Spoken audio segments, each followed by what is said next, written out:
ನಮಸ್ಕಾರ.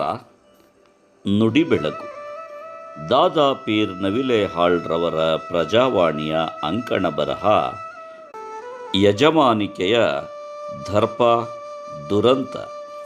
ಕಾರು ಕೊಂಡವರೆಲ್ಲ ಬಡವರ ಶೋಷಕರು ಎಂದು ಭಾವಿಸಿದ್ದ ಹಸಿ ಹಸಿ ಚಿಂತನೆಗಳ ವ್ಯಕ್ತಿಯೊಬ್ಬ ದಿನ ಬೆಳಗಾದರೆ ದೀನ ದಲಿತರ ಪರವಾಗಿ ಕಂಡವರ ಜೊತೆಗೆ ವಾಗ್ವಾದ ನಡೆಸುತ್ತಿದ್ದ. ಇವನ ಬಡವರ ಪರ ಕಾಳಜಿಯನ್ನು ಅನೇಕರು ಇಷ್ಟಪಡುತ್ತಿದ್ದರು. ಇನ್ನೂ ಕೆಲವರು ಇದೆಲ್ಲ ಎಷ್ಟು ದಿನ ನಡೆಯುತ್ತೆ ನೋಡೋಣ ಅಂತ ಆಡಿಕೊಳ್ಳುತ್ತಿದ್ದರು. ಒಂದಿಷ್ಟು ಅದು ಇದು ಓದಿಕೊಂಡಿದ್ದ ಈ ಮನುಷ್ಯನಿಗೆ ಪಿತ್ರಾರ್ಜಿತವಾಗಿ ಬಂದಿದ್ದ 20 ಎಕರೆ ಅಡಿಕೆ ತೋಟವಿತ್ತು. ಅಲ್ಲಿ ಕೂಲಿ ಕೆಲಸ ಮಾಡುತ್ತಿದ್ದವರನ್ನು ಯಾವ ಭೇದವೂ ಇಲ್ಲದಂತೆ ಮುಟ್ಟಿ ಹೆಗಲ ಮೇಲೆ ಕೈಯಿಟ್ಟು ತಿನ್ನಿಸಿ ಕುಡಿಸಿ ಚೆನ್ನಾಗಿ ನೋಡಿಕೊಂಡಿದ್ದ. ಕ್ರಮೇಣ ಅಡಿಕೆಗೆ ವಿಪರೀತ ಬೆಲೆ ಬಂದು ತಾನು ಒಂದು ಕಾರನ್ನು ಕೊಂಡುಕೊಂಡ. ಬರಬರುತ್ತಾ ದೊಡ್ಡ ನಗರಗಳ ಜೀವನ ಶೈಲಿಯನ್ನು ಕಂಡು ತಾನು ಹಾಗೆ ಬದುಕುವ ಕನಸು ಕಂಡ. ನಗರದ ಸುಖ ಜೀವನಕ್ಕೆ ಆಡಂಬರದ ಖಯಾಲಿಗಳಿಗೆ ಬೇಕಾದ ದುಡ್ಡು ಕಾಸಿಗೆ ಯಾವ ಕೊರತೆಯೂ ಇರಲಿಲ್ಲ. ಬರುತ್ತಾ ಒಬ್ಬ ಡ್ರೈವರನನ್ನೂ ನೇಮಿಸಿಕೊಂಡ.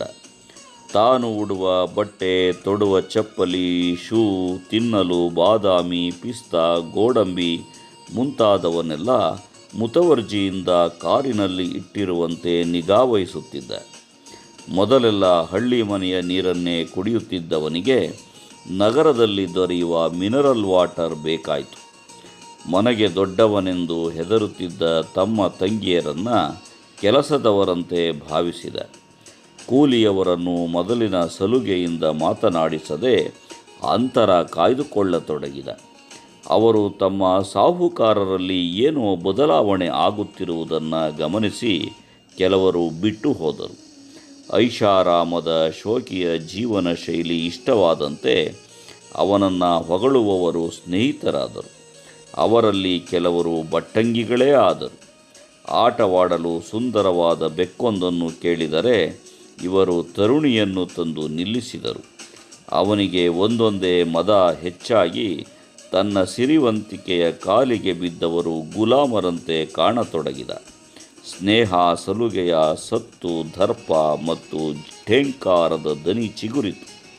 ತಾನು ಇವರಿಗೆಲ್ಲ ಬಾಸ್ ಎಂಬ ಅಹಂಕಾರದ ಜೊತೆಗೆ ಬರಬಾರದ ರೋಗಗಳೆಲ್ಲ ತಗುಲಿಕೊಂಡು ತೀರಿ ಹೋದ. ಯಜಮಾನಿಕೆ ಅನ್ನುವುದೊಂದು ದಾಳಿಕೋರನ ಅಸಹನೆ. ತಾನು ಬಯಸಿದ್ದು ಸಲೀಸಾಗಿ ದೊರೆಯದೇ ಇದ್ದರೆ ದಾಳಿ ಮಾಡಿ ದಕ್ಕಿಸಿಕೊಳ್ಳುವ ದರ್ಪಿಷ್ಟನ ದೌರ್ಬಲ್ಯ. ಅದು ವೈಭೋಗದಲ್ಲಿ ಹುಟ್ಟುವುದಿಲ್ಲ. ದರ್ಪ ತೋರುವುದು ಯಜಮಾನನ ಲಕ್ಷಣವೂ ಅಲ್ಲ. ಒಂದಿ ಮಾಗಧರ ವಚನೆಯಿಂದ ಯಜಮಾನನಾಗಲು ಸಾಧ್ಯವಿಲ್ಲ. ಸಂಕಟದಲ್ಲಿರುವ ಸಮಾಜಕ್ಕೆ ಬೇಕಾಗಿರುವುದು ದೂರದ ನಂಟನಲ್ಲ, ಹತ್ತಿರದ ಜೊತೆಗಾರ. ಅವನು ಸುಖ ದುಃಖಗಳ ಸಮಾನ ಪಾಲುದಾರನಾಗಬೇಕು. ಆಗಲೇ ಅವನ ಇರುವಿಕೆಗೊಂದು ಘನತೆ.